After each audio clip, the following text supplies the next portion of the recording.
A very good evening to all of you. How are Good you? evening, sir. So, I just planned a short class for you all so that it will provide you some information and it will help you to choose, to make a better choice while taking a decision regarding the stream, regarding the subjects, not only for the streams but also for the subjects. सबसे पहला हमारा question ये रहता है, क्या हम after class 10th science लें, commerce लें या फिर ह्यूमैनिटीज के लिए जाएं। दूसरा क्वेश्चन ये रहता है कि जब हमने स्ट्रीम चूज कर लिया तो उसमें कई सारे ऑप्शनल सब्जेक्ट्स भी होते हैं, तो कौन सा ऑप्शनल सब्जेक्ट हम चूज करें। तीसरा हमारे पास में क्वेश्चन ये रहता है दैट जब हमने सब्जेक्ट ले लिया है उस सब्जेक्ट में हम क्या पढ़ने वाले हैं ये हमें पहले से अगर पता चल जाए तो हम सही डिसीजन ले पाए। और फाइनली जब हमने एक स्ट्रीम को ऑप्ट कर लिया, अपना 11th एंड 12th उस पर्टिकुलर स्ट्रीम से कंप्लीट कर लिया, तो आफ्टर 12th हमारे लिए क्या क्या कोर्सेज हो सकते हैं जिसके थ्रू हम एंटर हो सकते हैं अपने करियर के लिए, और कौन कौन से करियर ऑप्शंस अवेलेबल हैं, कितना समय उसमें लग सकता है, कितना इन्वेस्टमेंट उसमें लगेगा, वो सारी चीजें एक बहुत बड़ा क्वेश्चन मार्क होता है क्लास 10th के स्टूडेंट्स के लिए पर्टिकुलरली। सो आज की क्लास में हम मेनली दो पॉइंट्स टच करने वाले हैं। The first point will be, and please before we begin, आपके और जो फ्रेंड्स हैं अगर उनको इन्फॉर्मेशन नहीं है तो प्लीज आप उनको मैसेज कर दें, और जितने स्टूडेंट ज्वाइन करेंगे तो उनका बेनिफिट रह पाएगा जिससे कि आज की क्लास में हम मेनली दो पॉइंट्स टच करने वाले हैं। सबसे पहला कि अगर आप कॉमर्स चूज करते हैं तो आपको क्या क्या सब्जेक्ट्स पढ़ने होंगे और उसमें क्या क्या कंटेंट होगा, the first point that we are gonna discuss. और दूसरी चीज जो हम डिस्कस करेंगे दैट इज, अगर आप कॉमर्स चूज करते हैं so after 12th, after class 12th, what will be your career options? Simply I can say the scope of commerce after 12th. So let's begin with this fruitful discussion. आपके mind में जो भी queries arise हों, जो भी questions arise हों, chat box open है, आप लिख सकते हैं और आप डायरेक्टली माइक ऑन करके पूछ भी सकते हैं। This is our commerce team of Zinc Vidyalaya. I hope जो भी स्टूडेंट्स क्लास 10th के हैं वो सभी इनको जानते हैं। So let's start with the first part, that is अगर हमने कॉमर्स चूज किया है तो क्या क्या सब्जेक्ट्स आपको पढ़ने होंगे और उन सब्जेक्ट्स का कंटेंट किस तरह का रहता है, राइट?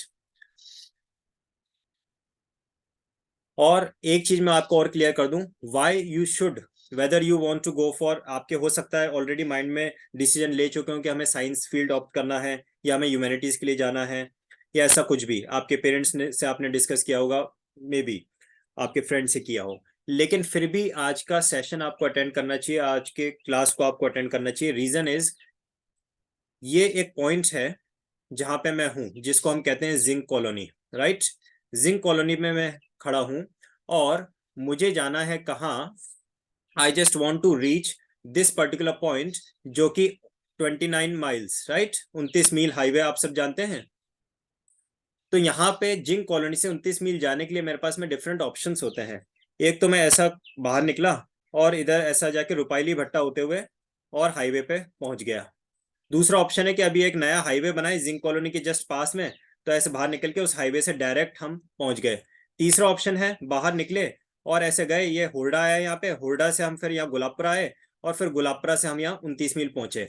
तो हमारे पास में एक, दो, तीन तीन रास्ते हमें पता है। 29 मील पहुंचने के, जिंक कॉलोनी से 29 मील पहुंचने के तीन रास्ते हैं। अगर मुझे सिर्फ एक ही रास्ता पता होगा और मैं उस रास्ते से जाता हूं तो इसे हम डिसीजन तो कहेंगे, लेकिन इसे हम जस्टिफाइड डिसीजन नहीं कह सकते। लेकिन जब मुझे तीनों रास्ते पता है और तीनों रास्तों में से मैं जब शॉर्टेस्ट रूट चूज करता हूं कि हाँ ठीक है, एक रास्ता ये है, एक रास्ता ये है और एक रास्ता ये है, इन तीनों में से सबसे छोटा रास्ता कौन सा है, जब मैं एक शॉर्टेस्ट रूट चूज करता हूं after knowing all the ways, after knowing all the paths, when I make a decision, that is known as justified decision.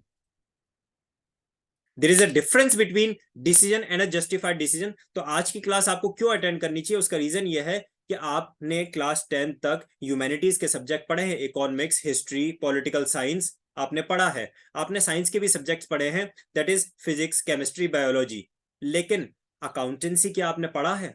Business studies क्या आपने कभी पढ़ा? तो जो सब्जेक्ट्स आपने कभी पढ़े ही नहीं है उसके नॉलेज आपको बिल्कुल भी नहीं है, और वही नॉलेज देने के लिए आज मैं आपके पास में यहाँ पे हूँ, right. So let's give you a short brief कि अगर आपने कॉमर्स सब स्ट्रीम चूज किया है तो आपको क्या क्या सब्जेक्ट्स मिलेंगे।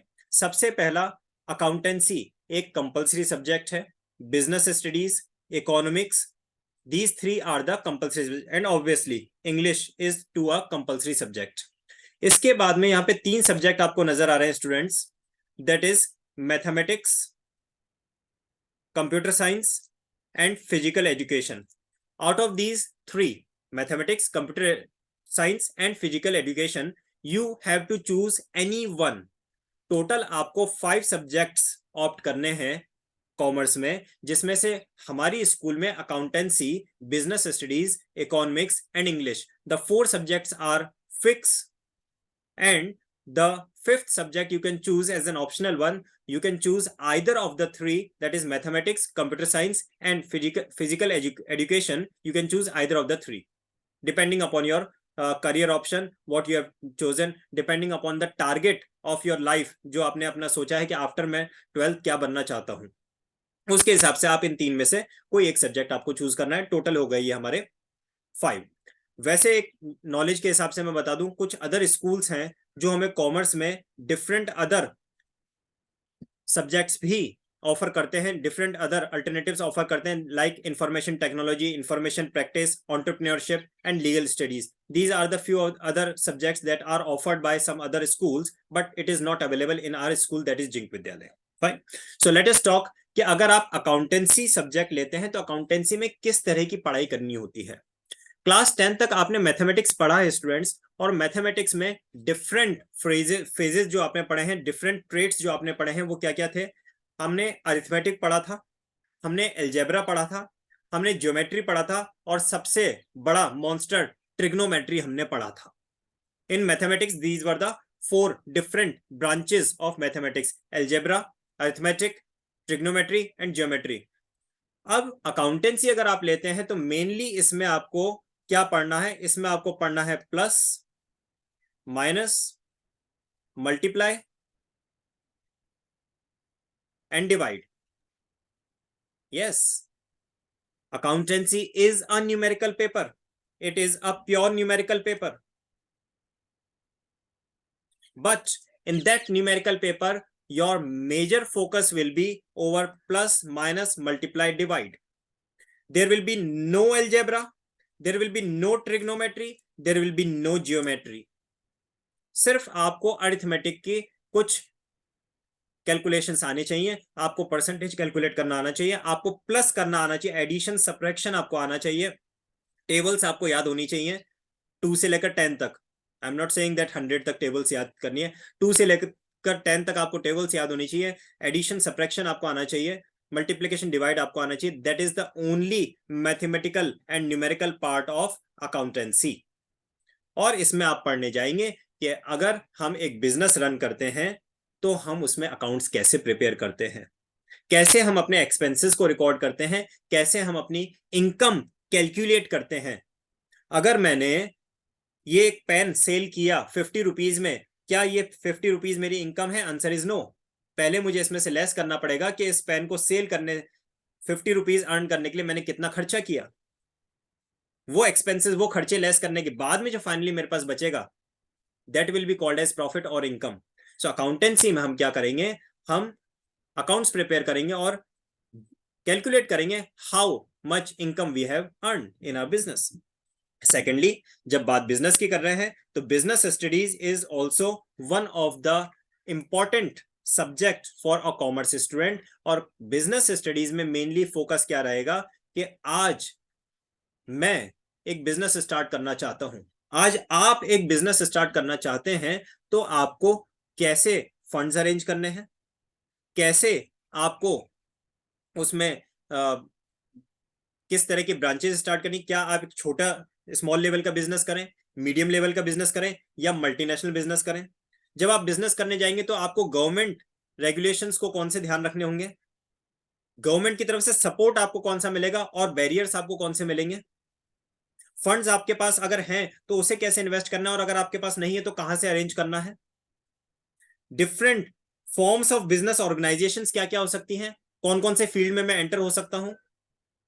तो ये हमें बिजनेस स्टडीज में मेनली पढ़ाया जाता है, that is how we can enter to the business world. It helps to develop entrepreneurial attitude and guides the basic starting of business. It develops an entrepreneurial skill in your business, this particular subject. Then comes the my favorite one, economics. Economics is a subject, I must say, which should be studied by each and every citizen of the country. आपके country में अगर recession चल रहा है, अगर stock exchange गिर रहा है, तो क्यों, ये जो वाई है ना, इसका आंसर आपको देता है इकोनॉमिक्स। अगर मेरी इकोनॉमी में महंगाई बहुत ज्यादा है, इन्फ्लेशन रेट हाई है, उसे कंट्रोल कैसे करना है, how to combat with inflation, इसका आंसर मुझे देता है economics.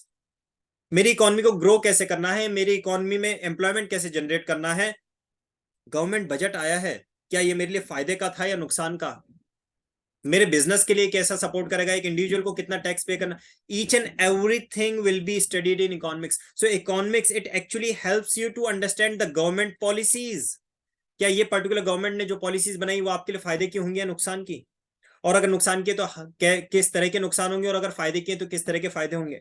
And the banking process, चाहे आप कोई भी प्रोफेशन में एंटर हो, whether you are doctor, lawyer और बिजनेसमैन और व्हाटएवर, किसी भी प्रोफेशन में आप एंटर हो, you can not remain untouched with the banking system. Even अगर आप कहीं पे एम्प्लॉय भी बनते हैं ना, तो भी बैंक में तो अकाउंट आपको ओपन करना ही पड़ता है। अब ये बैंकिंग प्रोसेस आपको कौन सिखाता है, इकोनॉमिक्स आपको सिखाता है बैंकिंग प्रोसेस। ये सारी चीजें हम इकोनॉमिक्स सब्जेक्ट में पढ़ेंगे। फिर आता है कंप्यूटर साइंस। आप सब इस बात से डिनाई नहीं कर सकते कि आने वाला जो वर्ल्ड है, the coming era is only for the IT sector. Computer की नॉलेज जिसको नहीं है वो आने वाले समय में जीरो हो जाने वाला है, और जिसको कंप्यूटर की नॉलेज है उसे कोई रोक नहीं पाएगा फ्यूचर में। So computer science will help you to learn some of the basics of IT, information technology and all. Lastly comes to be mathematics. I will not be providing much detail about the physical education, because you all know that physical education is a subject which is somewhere related to sports. So you can just have an idea of that already. But for mathematics, I can say कौन से ऐसे students हैं जिनको mathematics as an optional subject choose करना चाहिए। सो सबसे पहला, अगर आपको CA करना है आफ्टर क्लास 12, अगर आपको master in computer application MCA करना है आफ्टर योर ग्रेजुएशन, अगर आपको NDA के लिए या फिर CDS के लिए, दैट इज डिफेंस सर्विसेज में एंटर करना है आफ्टर योर क्लास 12, अगर आपको आर्किटेक्चरल के लिए जाना है आफ्टर योर क्लास 12, तो इन पर्टिकुलर सब फील्ड्स के लिए मैथमेटिक्स आपके पास होना रिकमेंडेबल है। और इसमें भी मैं कहूंगा MCA, NDA, CDS and BR, इनके लिए मैथमेटिक्स कंपलसरी है। For chartered accountant course, for the course of chartered accountant for the CA, mathematics is recommended, not compulsory. एक पर्सन जो कि कॉमर्स चूज करता है विदाउट मैथमेटिक्स, वो ऑप्शनल सब्जेक्ट ले लेता है फिजिकल एजुकेशन और the computer science with the stream of commerce, तो वो चार्टेड अकाउंटेंट बन सकता है, यानी answer is absolutely yes. Without mathematics आप CA के कोर्स के लिए जा सकते हैं, कोई रेस्ट्रिक्शन नहीं है। लेकिन हाँ, if you want to go for MCA, NDA, CDS और architectural stream, then mathematics is a compulsory one. तो ये मैंने एक आपको ब्रीफ बताया कि अगर आप कॉमर्स चूज करते हैं तो कौन कौन से सब्जेक्ट्स आपको पढ़ने होंगे और उन सब्जेक्ट्स का क्या कंटेंट रहेगा, कौन से सब्जेक्ट्स में से आपको ऑप्शनल चूज करना होगा। हमारी स्कूल में 4 सब्जेक्ट कंपलसरी हैं इस कॉमर्स स्ट्रीम में, और एक सब्जेक्ट आपको ऑप्शनल चूज करना होता है, either of the 3, right. Now in the second part of our today's class I am moving कि अगर आपने कॉमर्स स्ट्रीम चूज किया है तो आपको क्या क्या करियर ऑप्शंस मिल सकते हैं after class 12। Before moving to that, let me make you this thing clear. These are just the suggestive one. ऐसा नहीं है कि these are the only field that can be the scope for commerce. For the scope of commerce, there are on an average 24 fields in which you can make your career. However, here I'm gonna share you few 7 to 8 important fields जहां पे जो कि commonly known है. बाकी अगर आपको उसका detail चाहिए, इवन मैं सिर्फ नेम शेयर करूंगा अभी due to the constraint of the time. I will be just sharing the names of these career options and the fields.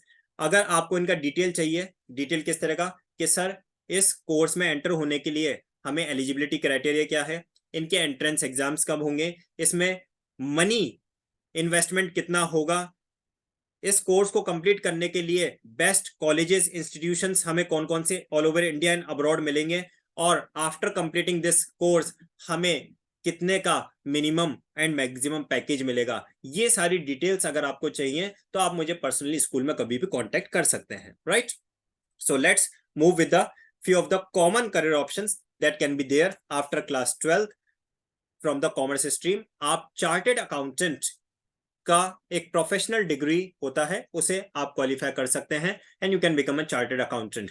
This is the most prominent field in the from the commerce stream. After that, there is a course known as company secretary. This company secretary is again a professional degree. और जितनी भी joint stock companies होती हैं, अब joint stock companies का meaning में भी possible आप लोग नहीं समझते हो तो मैं आपको सिंपली बता दूं, Hindustan zinc limited, Reliance India limited, Tata, जितने भी कंपनीज हम जानते हैं, हर कंपनी को एक कंपनी सेक्रेटरी अपॉइंट करना कंपलसरी है. It is mandatory. तो company secretary is also one of the professional degree available after 12th from the commerce stream. The third option we are having is cost and management accountant, CMA, cost and management accountant. जितनी भी manufacturing units होते हैं उन्हें cost and management accountant की जरूरत होती है. Cost and management accountant का मेन टास्क होता है कि ये जो प्रोडक्शन हो रहा है, फॉर एग्जाम्पल मैंने एक ये पेन का प्रोडक्शन किया और इसकी कॉस्ट आती है 20 rupees. Cost and management accountant appoint किया जाएगा उस ऑर्गेनाइजेशन में और वो क्या करेगा, इस पेन की कॉस्ट को 20 से 18 रुपीज करेगा. It will work out over the reduction of the cost of this product without compromising with the quality. ऐसा नहीं है कि क्वालिटी कम कर दिया, उसका वेट कम कर दिया और उसके रेट कम कर दिए. The work of cost and management accountant is to reduce the cost of production without reducing the quality of that product. So cost and management accountant की high demand है manufacturing units में, because until unless आपकी cost of production कम नहीं होगी आप अपने competitor से compete नहीं कर पाएंगे. तो जितने भी प्रोडक्शन यूनिट्स हैं, जितनी भी मैन्युफैक्चरिंग यूनिट्स होते हैं, वो कॉस्ट एंड मैनेजमेंट अकाउंटेंट को अपॉइंट करते हैं. The third career of this one, the third one, the fourth career option that you can choose after 12th from commerce stream is hotel management. Hotel management के course में these days it is very much common, it is very much popular. Hotel management के course में आप directly after class 12th enter हो सकते हैं and you can be a manager in the 3-star, 4-star and 5-star hotels. So it is again a prominent course, a professional degree which can provide, and even थोड़ा सा अगर आपका broad mind होगा तो hotel management का course करने के बाद में आप अपना खुद का होटल भी सेट कर सकते हैं. Right, moving further, we are having a nice flourishing sector in the field of law for the after commerce stream. After class 12th, you can enter to the field of law. और particularly women candidates के लिए तो राजस्थान में reservation भी है. Can you imagine? The law field in Rajasthan provides 33% reservation to the women candidates. और क्यों हम कॉमर्स के थ्रू ही लॉ में जाएं? Because obviously there are multi options. आप साइंस के बाद भी लॉ में जा सकते हैं, आप ह्यूमैनिटीज चूज करने के बाद भी लॉ में एंटर हो सकते हैं, लेकिन क्यों हम लॉ में एंटर हो only through commerce stream? The answer is, अगर मुझे कॉर्पोरेट लॉयर बनना है. I am not sure whether you all understand the meaning of corporate lawyer और नॉट. कॉर्पोरेट लॉयर का मतलब है कि मुझे एक जॉइंट स्टॉक कंपनी में, एक मल्टीनेशनल कंपनी में लॉयर बनना है, क्योंकि हर बड़ी बड़ी कंपनी के ऊपर दुनिया भर के केसेस लोग करते रहते हैं। हर बड़ी बड़ी कंपनी को बहुत सारे लीगल कंप्लायंसेस से गुजरना होता है, बहुत सारे रजिस्ट्रेशन से करवाने होते हैं। इन सब के लिए क्या करते हैं, एक परमानेंट लॉयर अपॉइंट कर दिया जाता है बाय दीज कंपनीज। सो अगर मुझे कॉर्पोरेट लॉयर बनना है तो डेफिनेटली साइंस या फिर ह्यूमैनिटीज फील्ड से अगर मैं लॉ करता हूं तो कॉर्पोरेट लॉयर बनने का मेरा कोई स्कोप नहीं रह जाता है। अगर मुझे बैंक के साथ में लॉयर बनना है, जितनी भी बैंक है उनके पास भी दुनिया भर के केसेस उनके ऊपर लोग कर देते हैं, तो जो बैंक अपॉइंट करती हैं अपने लॉयर्स को, डेफिनेटली कॉमर्स के बाद अगर आप लॉ चूज करते हैं तो बैंकिंग लॉयर बनने का आपका अच्छा स्कोप आपका रहता है। एंड इवन अगर आप जुडिशरी सर्विसेज के लिए जाना चाहते हैं, undoubtedly it will be the best one, काफी नोबल है। एक और चीज ध्यान रखिए, अगर आप आफ्टर क्लास 12 लॉ चूज करना चाहते हैं और लॉ में आप साइबर लॉ में अपना करियर बनाना चाहते हैं, I hope you all understand the meaning of cyber law. नहीं है तो पता होना चाहिए कि आज की तारीख में सबसे ज्यादा जो क्राइम हो रहा है वो साइबर क्राइम ही बढ़ रहा है। सो आने वाले समय में जो स्कोप मिलने वाला है वो साइबर लॉ में ज्यादा है। तो आप 11th एंड 12th में, मैंने बताया था आपको एक ऑप्शनल सब्जेक्ट चूज करना होगा, वो ऑप्शनल सब्जेक्ट में आप कंप्यूटर साइंस जरूर लीजिए, क्योंकि जब तक आपको एबीसीडी नहीं आती होगी तो सेंटेंस लिखना और पैराग्राफ लिखना कैसे सीखोगे। तो अगर आपका आफ्टर क्लास 12 लॉ फील्ड में एंटर होना है और आपको साइबर लॉ में अपना करियर बनाना है, I must suggest you do not go for mathematics और physical education, but go for computer science with commerce in class 11th and 12th। Let's move further. इसकी ज्यादा डिटेल्स तो फिर मैंने जैसे कि आपको बताया आप स्कूल में मुझसे कभी भी डिस्कस कर सकते हैं। So the next is defence services. Yes students, after choosing commerce आपके लिए डिफेंस सर्विसेज ओपन है। ये बहुत बड़ा मिसकंसेप्शन है कि अगर मुझे डिफेंस सर्विसेज के लिए जाना है, अगर मुझे एनडीए के लिए जाना है, अगर मुझे सीडीएस के लिए जाना है तो मुझे साइंस ही लेना होगा। This is a misconception. The field of army is completely open for a student who has opted for commerce with mathematics. I repeat, जैसा कि मैंने आपको बताया था कि एक ऑप्शनल सब्जेक्ट आपको लेना होता है ऑप्शनल सब्जेक्ट आपको लेना होता है mathematics, computer science and physical education में से।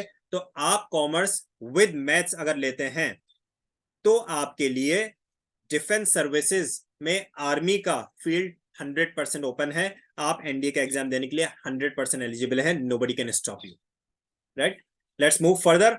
The next career option that we can find after class 12 from the commerce stream is banking services. AC office में बैठ के कंप्यूटर पे वर्क करना है, ना कहीं भटकना है, ना कहीं जाना है, सबसे आरामदायक जॉब है banking services. Even insurance companies, banking and insurance sector definitely commerce के थ्रू अगर आप एंटर होते हैं तो ही बेस्ट रहेगा मेरी नजर में। हालांकि बच्चे साइंस इंजीनियरिंग करने के बाद भी जब उनको आराम की जॉब नहीं मिलती है तो आराम की जॉब ढूंढने के लिए वो बैंकिंग सेक्टर में ही आते हैं।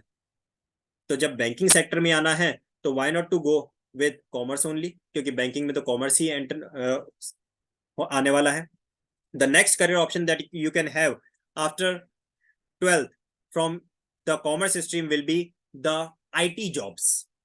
जैसे कि मैंने आपको बताया था अभी थोड़ी देर पहले, BCA that is Bachelor of Computer Application, MCA that is Master of Computer Application, MSc in IT.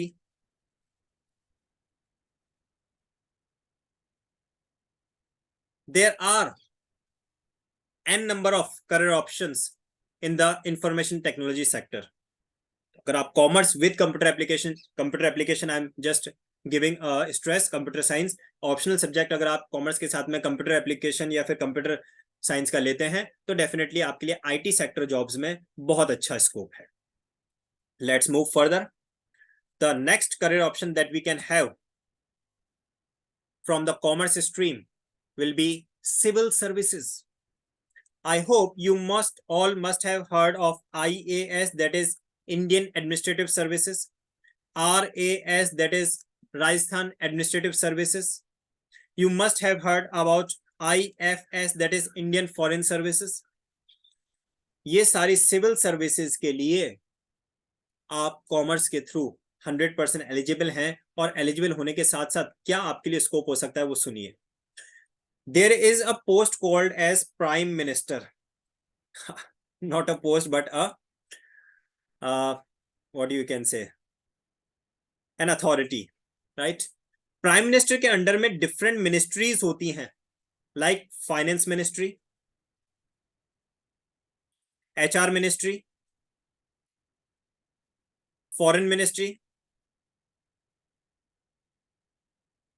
There are various ministries, agriculture ministry, right. Prime minister की पूरी पैरल होती है and in that one there are various ministries. तो अब simple सा एक question है मेरा आप लोगों से, फाइनेंस मिनिस्टर के अंडर में अगर एक सेक्रेटरी अपॉइंट करना है, और इनके अंडर में जितनी भी सेक्रेटरी अपॉइंट होते हैं ना, वो सारे सेक्रेटरी IAS ही होते हैं, जो इंडियन एडमिनिस्ट्रेटिव सर्विसेज में रैंक होल्डर्स होते हैं, उन्हीं को secretary to the ministry of the central government appoint किया जाता है। तो जब फाइनेंस मिनिस्टर के अंडर में किसी सेक्रेटरी को अपॉइंट करना है, तो क्या साइंस या ह्यूमैनिटीज के बंदे को अपॉइंट किया जाएगा, या फिर प्रायोरिटी कॉमर्स के फील्ड से जाकर जिसने IAS किया है उसे दी जाएगी? ऑब्वियसली जिसने कॉमर्स के थ्रू अपना IAS कंप्लीट किया है उसे secretary to the finance minister appoint किया जाएगा।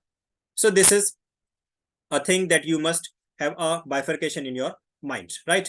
Moving further, जैसे कि मैंने बताया कि करियर ऑप्शंस की कमी तो कुछ भी नहीं है, बट मैं सिर्फ कुछ important points, important career options हैं, कॉमन वन है, उन्हीं को डिस्कस कर रहा हूँ। इंश्योरेंस का भी आजकल काफी अच्छा स्कोप है, इंजरी के लिए life insurance, health insurance, property insurance, home insurance, car insurance, accident insurance, travel insurance, हर चीज के लिए इंश्योरेंस है आजकल।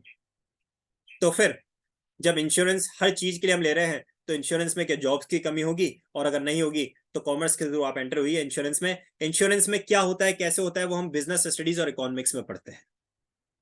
Moving further, we are having the next, that is careers in management. After class 12 आप BBA plus MBA,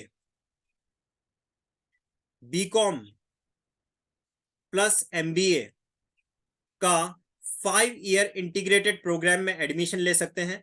5 year integrated programme, after class 12 सिर्फ 5 साल आप इन्वेस्ट कीजिए और आपके लिए कैंपस रिक्रूटमेंट के थ्रू जॉब्स रेडी होंगी to be a manager in a multinational company. So there are lot of good career options in the field of management also. Accounts के हिसाब से, और ये मैनेजमेंट में क्या होता है वो हम बिजनेस स्टडीज में पढ़ते हैं। अकाउंट्स के पढ़ने के बाद में मेरे पास में अकाउंटिंग जॉब्स भी मिल सकते हैं, और एक ये कंप्यूटर साइंस के ऑप्शन से मैं बताना चाहूंगा, ग्राफिक डिजाइनिंग का एक अच्छा करियर ऑप्शन आपके पास। Even I must say not only graphic designing but designing courses,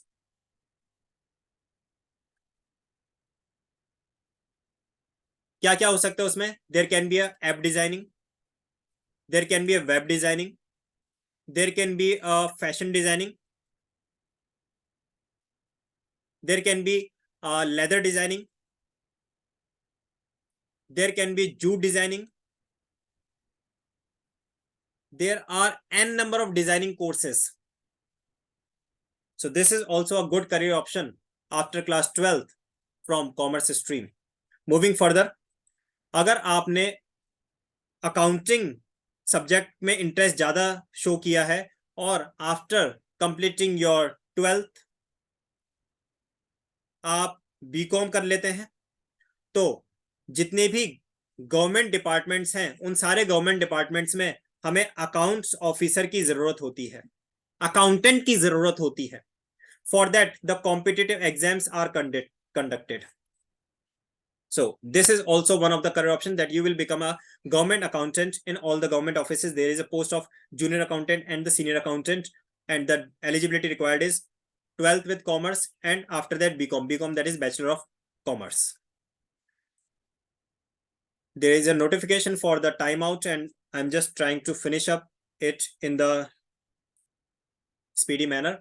Certified Financial Planner, जो भी बैंक्स एंड फाइनेंशियल इंस्टीट्यूशंस होती हैं, जो लोन्स प्रोवाइड करती हैं, जो म्यूचुअल फंड में, स्टॉक एक्सचेंजेस में डील करती हैं, वो अपॉइंट करती हैं सर्टिफाइड फाइनेंशियल प्लानर को।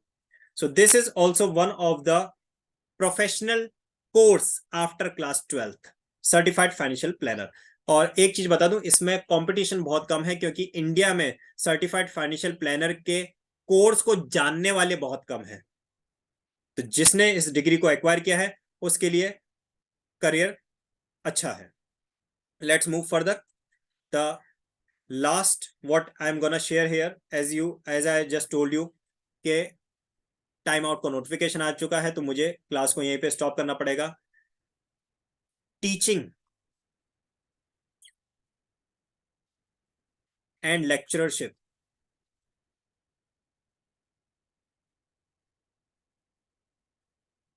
is also one of the career option after class 12th.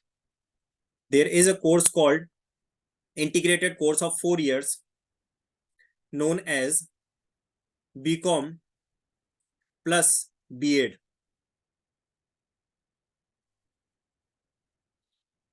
तो अगर आप टीचर बनने के में इंटरेस्टेड हैं तो ये भी एक करियर ऑप्शन आपके लिए हो सकता है. So there can be many more further career options, और इन जो करियर ऑप्शंस मैंने आपके साथ डिस्कस किए हैं, इनमें से जिस किसी के लिए आपके मैंने क्वेरी हो या जिस किसी के लिए आप डिस्कशन करना चाहें स्कूल में, find a free time and you can come and discuss all the things that whatever queries arise to your mind, right? So just for the last minute, I'll take some queries if I can have. Can you tell some details about core maths and applied maths in our school? Definitely. You can come to me in any of the free period whenever you find time, whenever you get me in the school, and just can have all your doubts clear, all your queries clear related to the as I told you. ये एक important page है जो कि आप चाहो तो screenshot ले सकते हो स्टूडेंट्स, कि आपने कॉमर्स अगर लिया है तो कौन कौन से सब्जेक्ट्स आपके कंपलसरी हैं. जैसे कि मैंने बताया ये 4 सब्जेक्ट्स आपके कंपलसरी हैं, और ये जो 3 हैं, maths, computer science and physical education, इन 3 में से आपको एक ऑप्शनल चूज करना होगा. अब इन 3 में से कौन सा हमें ऑप्शनल लेना चाहिए ये डिपेंड करेगा हमारे करियर, हम आगे क्या बनाना चाहते हैं. अगर हमें एमसीए, एनडीए, सीडीएस या बीआर के लिए जाना है तो मैथ्स कंपलसरी रहेगा. अदरवाइज किसी अदर करियर ऑप्शन के लिए जाना है तो मैथ्स कंपलसरी नहीं है. अगर हमें अपने आईटी सेक्टर में अपना फील्ड करियर बनाना है तो डेफिनेटली कंप्यूटर साइंस लेना रिकमेंडेड है, अगर नहीं तो जरूरत नहीं है. सो इसका स्क्रीनशॉट आप जरूर ले लीजिए, it will be really helpful for you एक बार रिकॉल करने के लिए, राइट? और कोई क्वेश्चन, कोई क्वेरी अगर अराइज होता है तो आप स्कूल में मुझे कांटेक्ट कीजिए. आपके अदर जो टीचर्स हैं कॉमर्स के, उनसे भी आप डिस्कस कर सकते हैं सारी चीजें. ये जैसे कि मैंने बताया, आप सभी टीचर्स को जानते ही हैं, प्रजापत सर हैं, टांक सर हैं, संजय सर हैं, दीपमाला मैम हैं, कुमावत सर हैं. सभी सब्जेक्ट से रिलेटेड जो भी डिटेल्स हैं आप इनसे अपने टीचर से डिस्कस कर सकते हैं, right? So any further query for now, और shall we say goodbye for now? I hope everybody is clear.